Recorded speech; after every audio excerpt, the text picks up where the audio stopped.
पानी से डूब प्रभावित क्षेत्रों में पहुंचे पूर्व गृह मंत्री बाला बच्चन व पूर्व नगरपालिका अध्यक्ष राजन मंडलोई। 142 मीटर बैकवाटर की डूब के आधार पर हो सर्वे, प्रभावितों को मिले उचित राहत। नर्मदा डूब प्रभावित क्षेत्रों में पहुंचे पूर्व गृह मंत्री बाला बच्चन व पूर्व नगरपालिका अध्यक्ष राजन मंडलोई। आबाद गाँव हुए उजाड़, मकान बने खंडहर, मवेशियों की मौत तो गृहस्थी सामग्री बही। पिछले सप्ताह इंदिरा सागर बांध के गेट खोलने से जिले के नर्मदा किनारे बैकवाटर से आई बाढ़ ने कई आबाद गांवों को तबाह कर दिया। इस दौरान बैकवाटर का उच्च लेवल 142 मीटर तक रहा। अब तटीय प्रभावित ग्रामीण लोग इस लेवल की डूब के आधार पर सरदार सरोवर बांध के सर्वे की मांग करने लगे हैं। पूर्व गृह मंत्री व विधायक बाला बच्चन व पूर्व नगरपालिका अध्यक्ष राजन मंडलोई ने डूब प्रभावित गाँवों का जायजा लिया। लोगों ने तत्काल उचित सर्वे और राहत की मांग की है। बता दें कि 15-16 सितंबर को इंदिरा सागर बांध के गेट्स खोलने और बारिश के चलते नर्मदा नदी का बैकवाटर लेवल पहली बार 142 मीटर तक पहुंच गया था। इस दौरान देर शाम तक नर्मदा का बैकवाटर लेवल उच्चतम लेवल 138 पर पहुंचा और आधी रात तक 142 मीटर तक पहुंच गया। ऐसे में रात के अंधेरे में लोगों ने जैसे तैसे अपनी जान बचाई। अब बैकवाटर 137 मीटर तक आने के बाद गांव में डूब की त्रासदी साफ देखी जा सकती है। पूर्व गृह मंत्री व विधायक कांग्रेसियों ने डूब गाँवों का निरीक्षण किया। जिले में कई गाँव बैकवाटर की चपेट में आए हैं। लोगों के मकान टूट गए हैं और खेत बर्बाद हो गए हैं। ऐसे में लोग शामिल हैं जो 138 की डूब में शामिल होकर प्लाट मुआवजा नहीं बल्कि डूब से बाहर के लोगों के मकान भी बाढ़ के धराशायी हो गए हैं। निरीक्षण के दौरान कांग्रेस नेता राजन मंडलोई, बाबूलाल कोटवाल सहित कार्यकर्ता शामिल थे। लोग चर्चा में कह रहे हैं कि उनके अनुसार मौजूदा सरकार उनके प्रशासन द्वारा प्रभावितों की सुध नहीं ली जा रही है। कांग्रेस पार्टी प्रभावितों के साथ है। हाँ, पूरा गांव टापू बन गया और यहाँ बहुत नुकसान हुआ है। और 17 की बात है, जब सर्वे हुआ था तो उस टाइम पे पंचनामा भी बने। उस टाइम पे भी हमारे से खाली करवा लिया। और प्लस 19 में जो आदेश 17 में आदेश दिया था मुख्यमंत्री ने कि हर पट्टाधारी को 5,80,000 का लाभ दिया जाए। फिर 19 में पटवारी जी ने जो सर्वे करा था ग्राम धनौरा का, तो हमको सूचना नहीं दी गई। तो और उस वजह से हमारा जो है नाम जोड़ नहीं पाए। से जो बाढ़ आई है नर्मदा जी में, तब से हम लोग दौरा कर रहे हैं। कांग्रेस परिवार के हमारे सभी पदाधिकारी कर रहे हैं। और आज बड़वानी विधानसभा क्षेत्र के सेगांव से हमने शुरुआत की और आज धनौरा में आए हैं। और धनौरा में जहां भी हम जो खड़े हैं, पूरे धनौरा गांव का दौरा हमने किया। जो मकान गिरे, जो प्रॉपर्टी का जो नुकसान हुआ, उसका मुआयना हम लोगों ने किया। और अब ये दलित मोहल्ले में पहुंचे हैं। और दलित मोहल्ले के बाद इधर ये 3 जो आदिवासी जो फड़े हैं वो भी, और सब मकान तबाह और नष्ट हो गए हैं। ये हमारी क्या सुशीला भाई नहीं, दीपिका पिपलिया जी का घर है। ये देखिए अब क्या हाल हो गए हैं। इस तरह से सरकार के सारे अनुमान सब झूठे निकले, असत्य और फेल निकले। जहां तक सरकार ने जो चिन्हांकित किया था, डिमार्केशन लाइन बनाई थी कि पानी यहाँ तक आएगा, 138 मीटर यहाँ है, 138 मीटर तक भी पानी नहीं आएगा, नीचे तक पानी रहेगा। अब जो लोगों का कहना है कि 144 और 145 मीटर पानी पहुंच गया है। ये सरकार क्या करती रही? सरकार ने क्या देखा? या तो सरकार ने जानबूझ के जो डूब क्षेत्र जानबूझकर ये जो नर्मदा जी के किनारे के गांव वालों को डुबाया है। हम सरकार से जानना चाहते हैं, और आज भी सरकार की नीयत अच्छी नहीं लग रही है।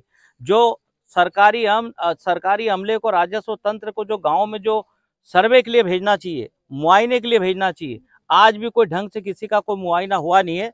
और हम ये जानना चाहते हैं कि लोगों को कम से कम सूचना तो देना थी कि आप सरदार सरोवर के बांध के पानी को भरने के लिए 4 ऊपर के बांधों का पानी छोड़ रहे हो। ओंकारेश्वर, इंदिरा सागर, तवा बांध और बरगी बांध का पानी आप छोड़ रहे हो और लोगों को सूचना भी नहीं दे रहे हो। तो सरकार की नीयत के ऊपर संदेह है। और ये तो बहुत देखिए, तब भी जनहानि हो गई। बरदा में 2 व्यक्तियों की, एक 11 साल की महिला की, 11 साल की लड़की की डेथ हो गई, एक दादा की डेथ हो गई। अभी कहाँ पिछोड़ी में भी जो रेस्क्यू कर रहे थे, जो कर रहे थे व्यक्ति, गांव वाले, उन्हीं की डेथ और मौत हो जा चुकी है। तो लोगों मतलब गांव के गांव डुबा दिए, मकान तबाह हो गए, मकानों में रखी हुई प्रॉपर्टी संपत्तियां पूरी नष्ट हो जा चुकी है। और सरकार अभी भी होश में नहीं है। और हमारा सरकार से अभी भी हमारी अपील है डूब प्रभावित लोगों की तरफ से कि सरकारी अमले को लगाएं, उनके खाने पीने की व्यवस्थाएं करें, मवेशी की व्यवस्थाएं कराएं। 50 किलो चारा दे रहे हैं, 15 किलो कई जगह अनाज दिया, कई जगह नहीं दिया है। सरकार के सारे अनुमान झूठ निकल गए। तो हमारी मांग भी अगली ये रहेगी कि जहाँ तक अभी जो पानी गया है, वहाँ तक का लोगों का उस लाइन को आधार माना जाए और डूब प्रभावित लोगों को उनको मुआवजा दिया जाए। 2-3 मोटी मोटी चीजें हैं कि पहले एक तो 580 में लोगों को छोड़ दिया, और जिनको प्लाट दिए उनको 580 में छोड़ दिया, बीच वालों को दे दिया, आसपास वालों को छोड़ दिया, 580 का मुआवजा नहीं दिया। और बहुत सारे लोगों को तो जो डूब में जा रहे हैं उनको प्लाट भी नहीं दिया। तीसरी बात यह है कि टापू मानकर उनको छोड़ दिया गया। तो सरकार की पुनर्वास नीति में संशोधन और परिवर्तन करने की आवश्यकता है। इस पे सरकार को ध्यान देना पड़ेगा और इन लोगों को बचाना पड़ेगा। लोगों में अभी इस बात का भय और डर और खौफ है कि जब भी 17 नवंबर आती है, बोले हमको डर लगने, जब भी 17 सितंबर जब भी तारीख आती है, लोग डरे हुए रहते हैं। लेकिन ये बिना सूचना के जो पानी छोड़ा है, लोगों को जो तबाह किया है, सरकार को हम भी प्रॉपर्टी संपत्ति का नुकसान हुआ है। ये डूब क्षेत्र वालों की तरफ से हमारी मांग है, इस लड़ाई में हम भी शामिल है। सरकार ने तत्काल सर्वे कराकर इनकी भरपाई करना चाहिए और जहां सुरक्षित स्थान वहां पर उनको मकान बनाने के लिए, अपनी संपत्ति को बसाने के लिए वो प्लाट और वो भूखंड आवंटित करना चाहिए।